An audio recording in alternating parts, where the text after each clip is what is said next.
Bismillahirrahmanirrahim. Rabbi shrah li sadri wa yassir li amri wahlul 'uqdatam min lisani yafqahu qawli. Amma ba'du. Assalamualaikum warahmatullahi wabarakatuh. Sebelumnya perkenalkan, nama saya Azran Rahmanu dengan nomor induk mahasiswa 11930300017 dari jurusan Hukum Tata Negara 5A.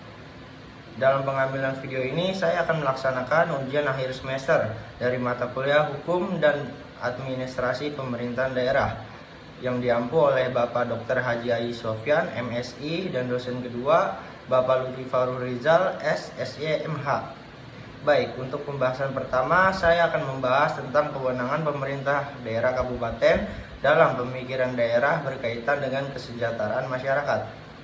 Baik, pada materi kali ini dapat disimpulkan bahwa upaya pemekaran daerah Bandung Timur, yaitu dengan data wilayahnya di sebelah barat Kabupaten Bandung, meliputi 16 kecamatan dan 165 desa atau kelurahan. Proses pembentukan daerah otonom Kabupaten Bandung Barat berlangsung selama 8 tahun.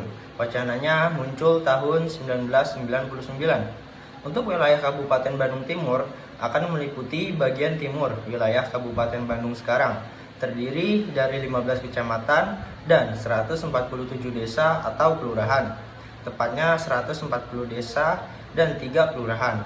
Wacana pembentukan Kabupaten Bandung Timur sudah muncul sejak tahun 2005. Jadi sampai 16 tahun kemudian belum juga terwujud. Rencananya Kabupaten Bandung Timur akan memiliki pusat pemerintahan yang berlokasi di Kecamatan Ranca Ekek. Salah satu alasan adanya pemekaran KBT yaitu dengan jauhnya jangkauan Bandung Timur dengan Pemkab dan pusat kota, sehingga akan sulit dalam pemerataan dan penanganan administrasi warganya. Adapun terkait dengan pemekaran Bandung Timur, Komisi A DPRD Kabupaten Bandung mengacu pada Undang-Undang Nomor 23 Tahun 2014 tentang kewenangan pemerintah daerah. Dalam undang-undang tersebut terdapat 2 syarat untuk melakukan pemekaran suatu wilayah, yaitu persyaratan wilayah dan persyaratan administrasi. Secara UU Nomor 23 Tahun 2014, ada 2 persyaratan yang harus ditempuh, yaitu persyaratan administratif dan wilayah. Akan tetapi untuk administratifnya sama sekali belum bisa dilaksanakan. Ada hal yang membuat penataan daerah melalui pembentukan DOB menjadi rumit dilakukan dalam waktu dekat ini. Salah satu yang menjadi hambatan pembentukan DOB adalah moratorium dari pemerintah pusat. Untuk mencabut moratorium pembentukan DOB, pemerintah terlebih dahulu harus membuat 2 peraturan pemerintah atau PP.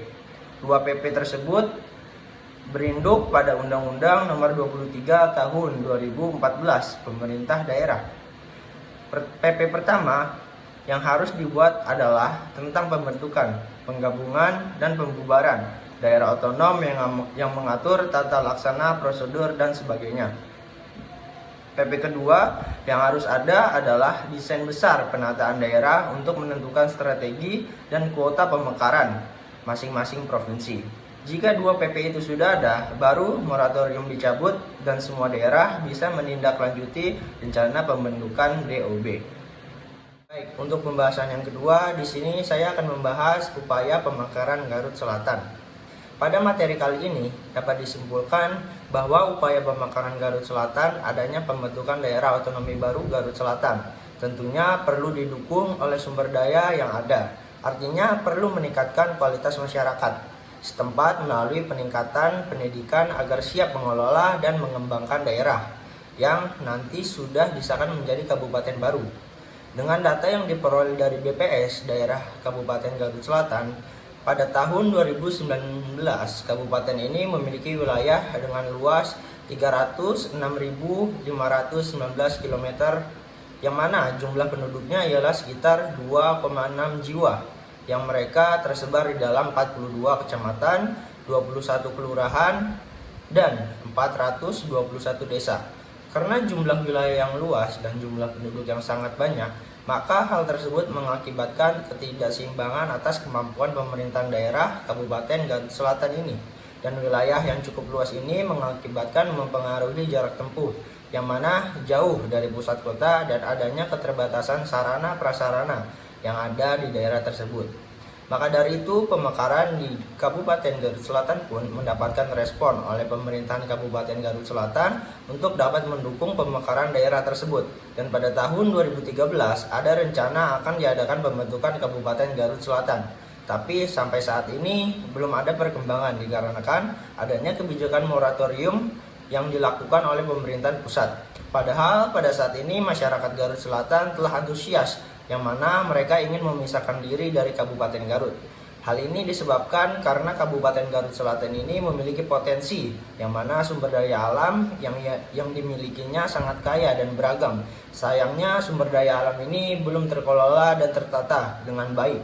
Padahal harapan ini menjadi aset dalam pendapatan yang mana dipergunakan untuk kesejahteraan masyarakat sekitar. Adapun data pemekaran Garut Selatan terdapat dalam 15 kecamatan. Kemudian dari segi ekonomi tentunya Garut Selatan kaya akan sumber daya baik dari pertanian, perkebunan, perikanan yang perlu diolah dan dibantu oleh pemerintahan daerah. Selanjutnya dari segi pendidikan tentu banyak yang menjadi tugas besar yang harus dibangun baik dari pembangunan pendidikan sampai pendidikan terhadap masyarakat karena di Garut Selatan masih banyak masyarakat yang putus sekolah. Baik, untuk pembahasan yang ketiga, di sini saya akan membahas tentang upaya pemekaran daerah Sukabumi Utara. Pada materi kali ini, ada beberapa hal yang perlu diperhatikan. Pemekaran daerah pada dasarnya adalah upaya peningkatan kualitas dan intensitas pelayanan pada masyarakat.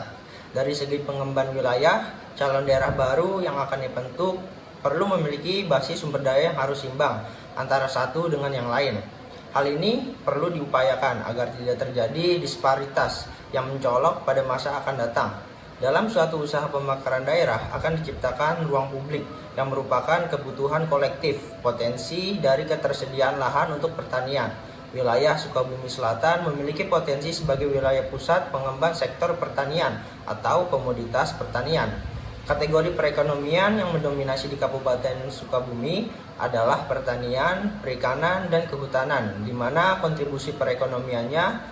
Namun, di samping itu masih ada beberapa faktor yang belum terpenuhi dalam pemekaran daerah, seperti yang pertama, minimnya kualitas dan daya saing sumber daya manusia.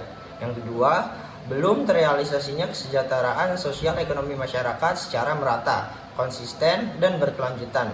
Yang ketiga, kurangnya pemberdayaan potensi ekonomi masyarakat Kabupaten Sukabumi. Dan yang terakhir, yang keempat, belum optimalnya pengembangan kualitas infrastruktur penunjang kehidupan. Pada pembahasan yang keempat, di sini saya akan menjelaskan tentang otonomi khusus Daerah Istimewa Yogyakarta. Pada materi kali ini dapat disimpulkan tentang otonomi khusus Daerah Istimewa Yogyakarta ada beberapa hal. Daerah Istimewa Yogyakarta merupakan bagian dari perjuangan kemerdekaan negara Kesatuan Republik Indonesia. Sehingga berdasarkan latar belakang dan sejarahnya tersebut, pemerintah Republik Indonesia memberikan otonomi khusus pada pemerintah daerah istimewa Yogyakarta dengan tujuan untuk mempertahankan eksistensi pemerintahan yang berdaulat ini yang memang sudah berdiri dan berjalan sebelum kemerdekaan Indonesia pada tanggal 17 Agustus 1945. Perkembangan otonomi khusus daerah istimewa Yogyakarta selalu terjadi sejak ditetapkannya daerah ini menjadi daerah otonomi khusus. Perkembangan yang nampak terjadi adalah terkait regulasi yang mengatur belajarnya pelaksanaan otonomi khusus. Ini mulai dari UU nomor 3 tahun 1950 tentang pembentukan daerah istimewa Yogyakarta diubah menjadi UU nomor 19 tahun 1950 yang menambahkan kewenangan bagi daerah istimewa Yogyakarta PP nomor 31 tahun 1950 sebagai pelaksanaan kedua undang-undang tersebut sehingga terakhir ditetapkannya UU nomor 13 tahun 2012 tentang keistimewaan daerah istimewa Yogyakarta. Analisa dari otonomi khusus daerah istimewa Yogyakarta yaitu mulai dari pasal 7 ayat 2 yang menjelaskan tentang apa saja yang menjadi keistimewaan pemerintah daerah ini hingga batasan-batasan yang dimiliki dalam menjalankan otonomi khusus berdasarkan teori demokrasi. Pada teori demokrasi yang titik beratkan adalah pemerintahan dengan rakyat yang memiliki kedaulatan tertinggi, sama halnya dengan amanat konstitusi. Namun pada pelaksanaan otonomi khusus dikecualikan dalam beberapa hal seperti pemilihan kepala daerah, dalam hal ini gubernur dan Wakil Gubernur yang ditetapkan oleh UU nomor 13 tahun 2012 merupakan seorang Sultan Kesultanan Ngayogyakarta Hadiningrat dan ditentukan berdasarkan garis keturunan. Pada hal tersebut berlaku asas lex specialis derogat legi generalis, di mana UU ini menjadi aturan khusus atas UUD 1945. Namun bagi rakyat daerah istimewa Yogyakarta tetap berlaku persamaan hak dalam hukum dan pemerintahan mulai dari desa hingga tingkat provinsi, seperti penyaluran hak memilih dan dipilih, hingga pengalokasian anggaran dari pusat ke daerah dengan tetap berlaku perimbangan antara pusat dan daerah. Pada pembahasan yang kelima, di sini saya akan membahas tentang otonomi khusus Nanggro Aceh Darussalam. Pada materi kali ini dapat disimpulkan bahwasanya Nanggro Aceh Darussalam adalah wilayah yang sangat konservatif atau menjunjung tinggi nilai agama. Persentase penduduk muslimnya adalah yang tertinggi di Indonesia dan mereka hidup sesuai dengan syariat Islam. Berbeda dengan kebanyakan provinsi lain di Indonesia, Aceh memiliki otonomi yang diatur tersendiri karena alasan sejarah Aceh yang memiliki sumber daya alam yang melimpah, termasuk minyak bumi dan gas alam. Sejumlah analisis memperkirakan cadangan gas alam Aceh adalah yang terbesar di dunia. Aceh juga terkenal dengan hutannya yang terletak di sepanjang jajaran bukit barisan dari Kuta Canji di Aceh Tenggara sampai Hulu Masen di Aceh Jaya. Sebuah taman nasional bernama Taman Nasional Gunung Leser didirikan di Aceh Tenggara. Dana otsus Provinsi Aceh masih tergantung dengan keberadaan dana otonom khusus, di mana dana otonom khusus berkontribusi lebih dari 50% dari anggaran pendapatan dan belanja daerah, atau bisa disebut juga dengan APBD. Dan dalam pelaksanaannya masih terdapat permasalahan terkait alokasi dana antara pemerintah provinsi dan kabupaten atau kota. Kelembagaan Aceh terdiri atas Wali Nanggro Waliul Ahdi Majelis Tinggi. Adapun kedudukan UU nomor 5 tahun 1960. Sehubungan dengan kewenangan otonomi khusus di bidang pertahanan yang diberikan kepada pemerintah Aceh, yaitu segala ketentuan mengenai pertahanan yang memberikan kewenangan kepada pemerintah Aceh melalui UU PA tetap mengacu pada UU nomor 5 tahun 1960 dan peraturan perundang-undangan lainnya mengenai pertahanan. Hal ini karena pertahanan tidak diatur secara teknis dalam UU PA, sehingga implementasi dan pelaksanaannya tetap harus mengacu kepada UU nomor 5 tahun 1960 dan regulasi lainnya. Pada pembahasan yang keenam, di sini saya akan menjelaskan tentang otonomi khusus Papua.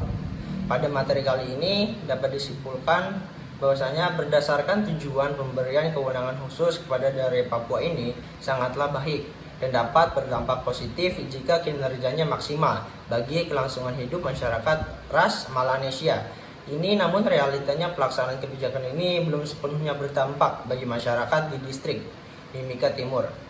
Hal ini disebabkan oleh tingkat kesejahteraan yang masih di bawah rata-rata, walaupun dari hasil distribusi responden yang tinggi ialah kategori baik atau cukup. Namun realita yang diamati peneliti dapat dikatakan masyarakat yang tinggal di wilayah itu masih belum sejahtera. Yang kedua, walaupun melihat kinerja otonomi khusus kurang lebih 13 tahun sudah cukup dirasakan masyarakat, namun realitanya sebagian masyarakat masih merasa kekurangan. Walaupun ada bantuan pemerintah yaitu penyediaan tempat tinggal, namun taraf kehidupan belum baik seperti pangan, sadang, fasilitas pendidikan, fasilitas kesehatan, dan sebagainya. Dan yang ketiga, berdasarkan analisis regresi linear dan korelasi produk momen menunjukkan bahwa kebijakan otonomi khusus cukup berdampak positif dalam artian bahwa kurang lebih 8% masyarakat dapat dikatakan sejahtera. 82% cukup sejahtera diukur berdasarkan indikator kesejahteraan, yaitu memiliki rumah, sandang, dan papan tercukupi. Bahkan secara fisik atau kesehatan lingkungan, mental atau pendidikan, budaya, serta spiritual atau moral etika. Dengan demikian, jika pelaksanaan kebijakan otonomi khusus lebih baik atau kinerjanya maksimal atau bisa disebut juga dengan efektif dan efisien, responsif, maka akan lebih meningkatkan lagi kesejahteraan masyarakat asli Papua. Terjadi peningkatan taraf hidup ke arah yang lebih baik. Baik, untuk pembahasan yang terakhir atau pembahasan yang ketujuh, di sini saya akan membahas tentang otonomi khusus daerah khusus Ibu Kota Jakarta. Pada materi kali ini dapat disimpulkan bahwa daerah khusus Ibu Kota Jakarta sebagai satuan pemerintahan yang bersifat khusus dalam kedudukannya sebagai Ibu Kota Negara Kesatuan Republik Indonesia dan sebagai daerah yang otonom memiliki fungsi dan peran 16 yang penting dalam mendukung penyelenggaraan pemerintahan negara Kesatuan Republik Indonesia berdasarkan Undang-Undang Dasar Negara Republik Indonesia tahun 1945.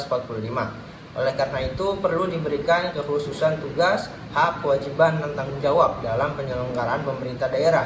Untuk itulah pemerintah pusat mengeluarkan Undang-Undang Nomor 29 Tahun 2007 tentang pemerintahan provinsi daerah khusus Ibu Kota Jakarta sebagai Ibu Kota Negara Kesatuan Republik Indonesia.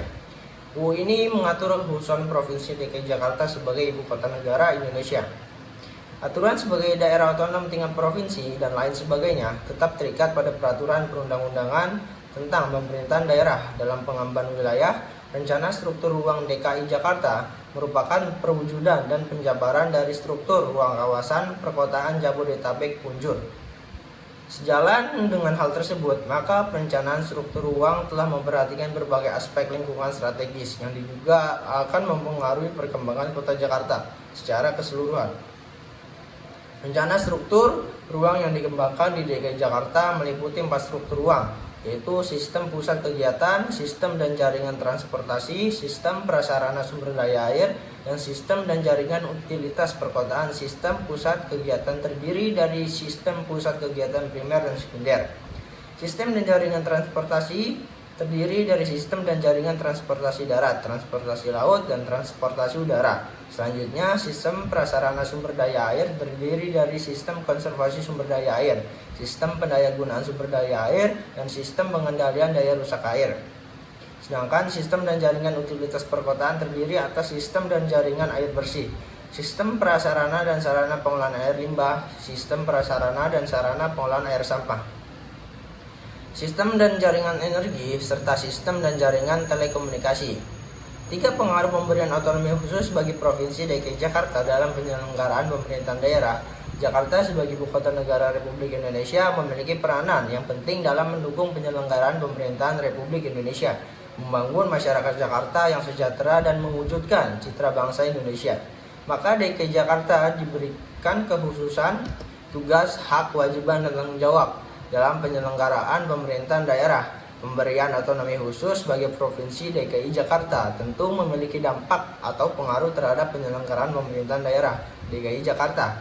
Di bawah ini akan dipaparkan pengaruh pemberian otonomi khusus yang mencakup kekhususan tugas, hak, kewajiban, dan tanggung jawab Provinsi DKI Jakarta. Mungkin cukup sekian materi yang dapat saya sampaikan. Jika ada kekurangan dan kesalahan kata, saya mohon maaf. Mengakhiri perkataan saya, billahi taufiq wal hidayah. Wassalamualaikum warahmatullahi wabarakatuh.